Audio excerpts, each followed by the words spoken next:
ಅಪ್ಪ 100 ರೂಪಾಯಿ ದುಡಿಯುವಾಗ ಹೊಟ್ಟೆ ಬಟ್ಟೆಗೆ ಕಮ್ಮಿ ಇರಲಿಲ್ಲ, ನೆಮ್ಮದಿಗೆ ಕೊರತೆ ಇರಲಿಲ್ಲ. ಇನ್ನೊಬ್ಬನ ಆದಾಯ ನೋಡಿ ಹೊಟ್ಟೆ ಉರಿತಾ ಇರಲಿಲ್ಲ.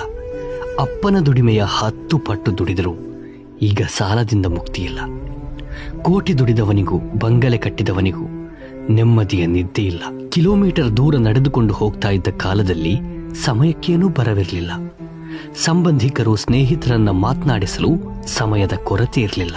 ರಸ್ತೆಗಳು ಚತುಷ್ಪಥ ಆದರೂ, ವಾಹನದ ವೇಗ 120 ದಾಟಿದರೂ ಯಾರಿಗೂ ಪುರುಸುತ್ತಿಲ್ಲ. ಎದುರು ಕಂಡರೂ ಮಾತನಾಡಿಸಲು ಸಮಯ ಸಾಕಾಗುತ್ತಿಲ್ಲ. ತಿನ್ನುವ ಆಹಾರ ತೊಟ್ಟಿ ಸೇರಿದರೂ ಹಸಿದವನಿಗೆ ಉಣಿಸುವವರಿಲ್ಲ. ಮಣ್ಣಿನಲ್ಲಿ ಆಡಿ ಅದೇ ಕೈಯಲ್ಲಿ ಹೊಟ್ಟೆ ತುಂಬಾ ತಿಂತಾ ಇದ್ದ ಕಾಲದಲ್ಲಿ ರೋಗಗಳ ಹೆಸರೇ ಗೊತ್ತಿರಲಿಲ್ಲ. ಆಸ್ಪತ್ರೆಯ ದಾರಿಯೇ ತಿಳಿದಿರಲಿಲ್ಲ. ಬಗೆ ಬಗೆಯ ಕೆಮಿಕಲ್ ಹಾಕಿ ಮೈಕೈ ಶುಚಿಗೊಳಿಸಿದ್ರು, ಅನಾರೋಗ್ಯ ಮಾತ್ರ ತಪ್ತಾ ಇಲ್ಲ.